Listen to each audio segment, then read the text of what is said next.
Você tem um motor elétrico e aí você quer descobrir se ele queimou ou não. E aí todo mundo vai recorrer a um multímetro, um alicate de perímetro, coloca aqui na escala de resistência e vai medir aqui as pontas para saber se ele queimou.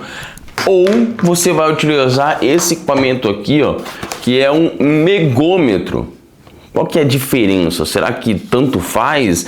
Será que esse daqui ele simplesmente é um equipamento mais complexo, vai dar algo mais preciso?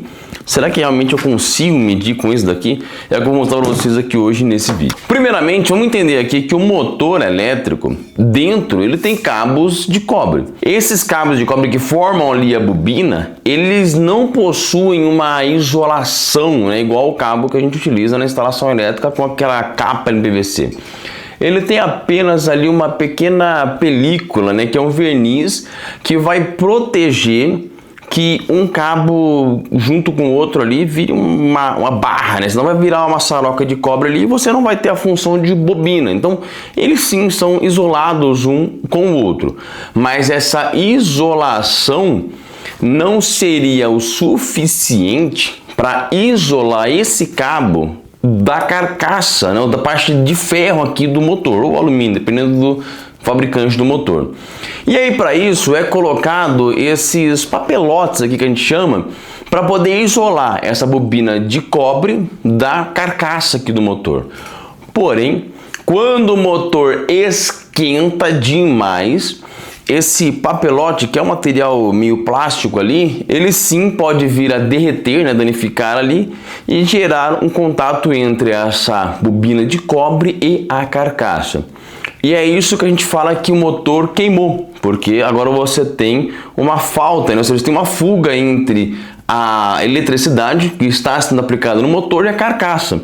Isso vai fazer com que drene energia ao terra e, consequentemente, você vai gerar o tal do curto-circuito entre fase e terra, ou você vai ter um aumento de corrente em uma dessas fases que está tendo essa fuga ao terra. Vai causar desbalanceamento, ou seja, o motor ali danificou, não vai ter mais o seu funcionamento ideal.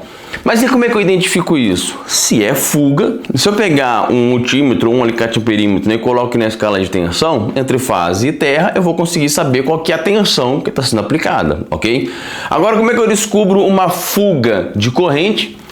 Eu vou conseguir utilizar através da função aqui das garras, ou seja, eu posso pegar fase por fase e eu vou conseguir saber se está tendo fuga de corrente. Se tiver uma fase muito desbalanceada, ou seja, com uma corrente muito superior às outras, também pode indicar que está tendo uma fuga entre a fase e o terra, mas isso com o motor ligado.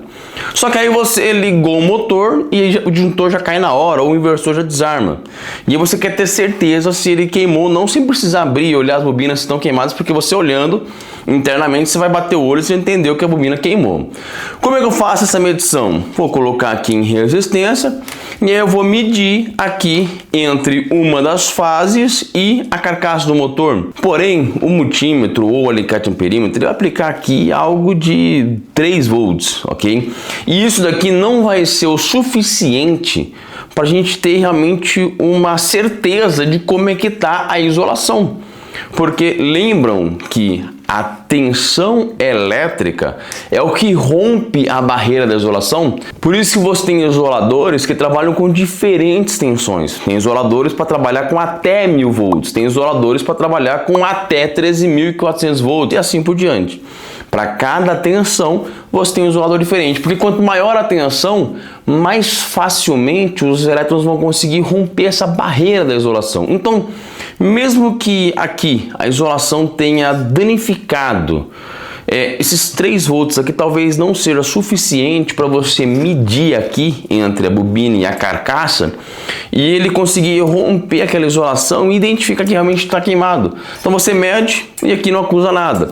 Porém, quando você aplica lá os 220 ou 380 volts, a tensão já é muito maior e aí sim ela consegue romper e aí ele dá o tal do curto-circuito. E aí, para isso é que a gente vai utilizar o megômetro. Esse equipamento, ele é próprio para gerar uma alta tensão. Lembra? A alta tensão, ela tende a conseguir romper mais facilmente a barreira de isolação. Então, por exemplo, esse equipamento aqui, que é o DT6605, que foi fornecido para a gente pela Apple Instrumentos, ele consegue aplicar desde 500 volts até 5.000 volts, ou seja, realmente para testar ali a isolação. Em motores elétricos que trabalham, por exemplo, com tensões de até 380, aplicar no máximo aqui 500 e 1.000 volts já está ótimo, tá? Aplicando até 5.000 volts pode até ser que você comece a danificar ali a isolação, então não é o ideal. Até 1.000 volts você vai conseguir ter uma medição excelente para motores elétricos, ou seja, ele vai aplicar uma tensão muito maior e realmente verificar como é que está a isolação. Se o motor estiver bom, você vai ver aqui resultados em torno de mega ou até giga ohms, ou seja, quase ali tendendo ao infinito, né, podemos dizer assim, porque são números muito altos, ou seja, a isolação está ótima. Já quando o megômetro começa a indicar isolações ali próximas de alguns quilo-ohms, ou seja, 10, 20 quilo-ohms, já demonstra que a isolação está muito baixa. Isso ainda pode indicar que seja apenas uma umidade dentro do motor.